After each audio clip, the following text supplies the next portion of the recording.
पिशील का तू औषध? बघा नक्की. किती पिशील? एवढं पिशील?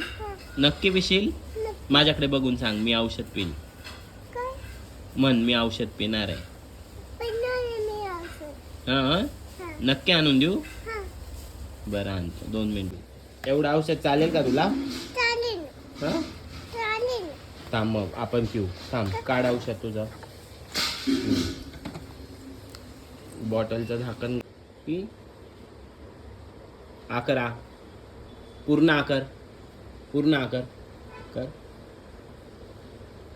वाव, आमची काऊ हुशार आहे. कशी आमची काऊ? कसं लागलं औषध? कसं लागलं? तू सांग ना एकदा. चांगलं लागलं का तुला? आंबट होता. औषध पिलं तू? अगं बास, किती पिते?